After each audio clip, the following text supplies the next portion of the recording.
Amici del Portale del Verde, buongiorno, ben ritrovati. Oggi sono qui in compagnia di Marco Gramaglia, eccolo qui alle mie spalle, espertissimo in peperoni piccanti. E oggi insieme a lui ho fatto proprio una richiesta, Marco, ho detto ma andiamo a spiegare, proviamo a spiegare ai nostri amici di YouTube come fare a seminare in casa il peperone piccante. E Marco mi ha detto che è possibile, non è una cosa complicata, quindi tutti possono farlo. Cosa bisogna fare, Marco?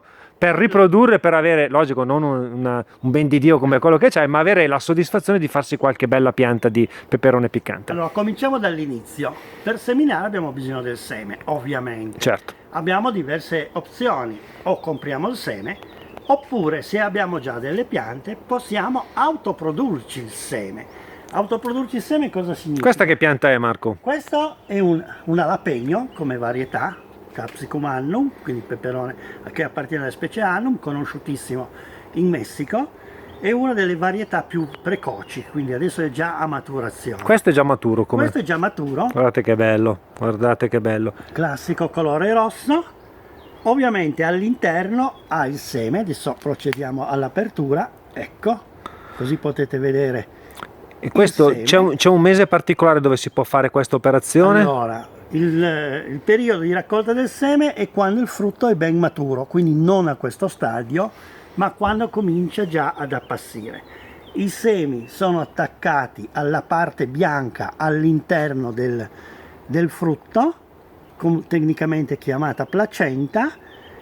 In questo momento sono bianchi, ma a maturazione completa quelli che hai praticamente sull'unghia, esatto. Eccoli, quello lì praticamente è un seme. Questo è il seme. Quello dà origine a una pianta. Darà origine a una pianta.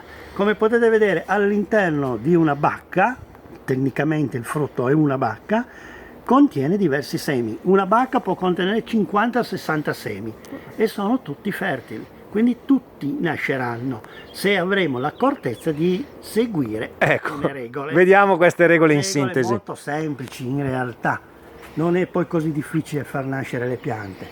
Ovviamente il seme deve essere maturo, la semina viene effettuata nel periodo giusto. Per quanto riguarda il nord Italia, la primavera, per il sud Italia invece possiamo già farlo anche all'inverno. Una volta che abbiamo raccolto il seme dal nostro frutto, lo facciamo essiccare in modo che non ci siano parti che poi si decompongono nella conservazione del seme. La semina viene effettuata in un terreno da semina. Cos'è il terriccio da semina?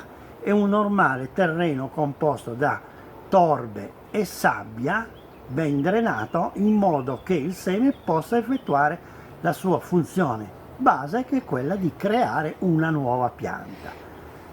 Anche qui dobbiamo poi solo precisare alcune cose. Per quanto riguarda alcune specie, la specie annum, come in questo caso, la germinazione avviene nell'arco dei 7-12 giorni se la temperatura è superiore ai 18 gradi.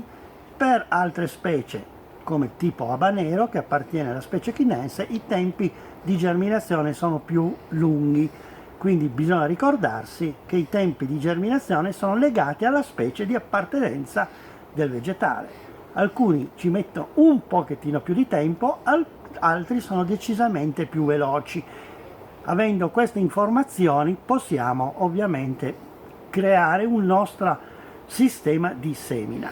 Il seme va coperto, quanto va coperto? E anche qui abbiamo un sistema piuttosto empirico, quindi non scientifico, ma che rende bene l'idea. Bisogna coprire un seme quanto è grande il seme. Quindi nel peperone, che è pochi millimetri, lo dobbiamo coprire di pochi millimetri.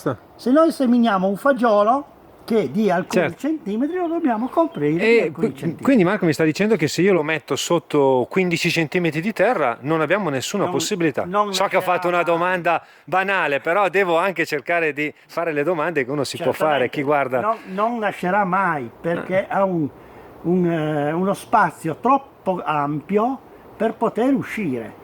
Anche perché nel seme cosa c'è all'interno? C'è il minimo indispensabile per poter nascere e poter sviluppare le radici e poi andare a cercarsi da bere e da mangiare.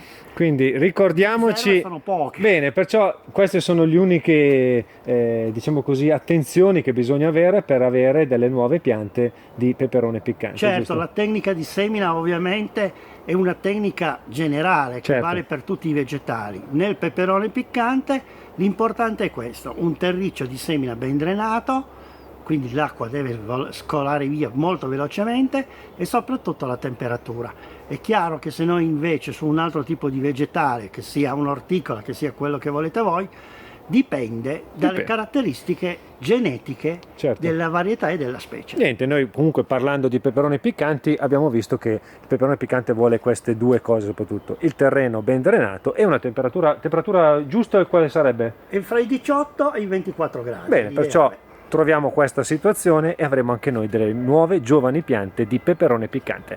Alessandro, Marco Gramaglia e le nuove future piante di peperone piccante vi salutano, vi rimandano al prossimo video e spolliciate, mettete un bel pollice in su. Ciao, alla prossima!